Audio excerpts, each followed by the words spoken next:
சொல்லுப்பா. சென்னாங்குனி பொடி எப்படி இருக்கு? சாப்பிட்டு சொல்கிறேன். அருமையாக இருக்கு. நைட்டு சாப்பாடு தான். இன்றைக்கி நம்ம ஒரு சூப்பரான சென்னாங்குனி பொடி அரைக்க போகிறோம். சென்னாங்குனி எடுத்து வச்சுக்கோங்க. அது கூடவே 1/4 கப்பு பொட்டுக்கடலை, 10-15 காஞ்ச மிளகாய், 2 ஸ்பூன் மிளகு, 2 ஸ்பூன் சீரகம், இதுதான் நம்ம சேர்த்து வறுக்க போகிறோம். இப்போது நல்லா ஒரு பெரிய சைஸ் வானல் எடுத்து சென்னாங்குனியை வறுத்து அதை நல்லா அரோமா ஆகிற வரைக்கும் வறுத்து அதை எடுத்து வச்சுக்கலாம். அடுத்து பொட்டுக்கடலையும் வரமிளகாயும் போட்டு அதையும் கொஞ்சம் வறுத்துக்கலாம்.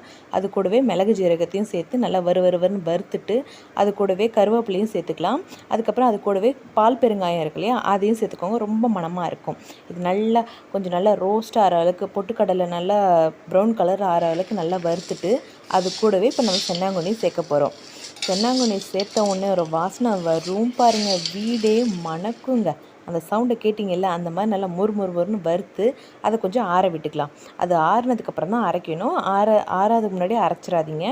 நல்லா ஒரு தட்டில் போட்டு பரப்பி நல்லா ஆற வச்சுட்டு அதுக்கப்புறமா மிக்சி ஜாரில் போட்டு அரைச்சிங்கன்னா வீடு மிக்சியில் போட்டு அரைச்சாச்சா பார்த்தீங்களா, இந்த மணம் இருக்குது பாருங்கள், மணம்.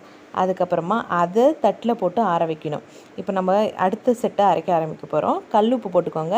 சென்னாங்குனியில் சில டைம் நல்லா உப்பும் சேர்த்துருப்பாங்க, அதனால் நீங்கள் பார்த்து உப்பு போட்டுக்கோங்க. அரைச்சிட்டு அதை நல்லா ஆற விடுங்க. ஆற விட்டதுக்கப்புறமா நல்லா ஒரு டைட் ஏர் கண்டெய்னரில் போட்டு ஸ்டோர் பண்ணுங்கள். சூட்டோட சூடாக இட்லியை சுடுவீங்களோ தோசையை சுடுவீங்களோ சுட்டு வச்சு இந்த தூளை வச்சு அதில் நல்லெண்ணெயை ஊற்றி சாப்பிட்டு பாருங்கள். சொல்லுப்பா. சென்னாங்குனி பொடி எப்படி இருக்கு? சாப்பிட்டு சொல்கிறேன். அருமையாக இருக்கு.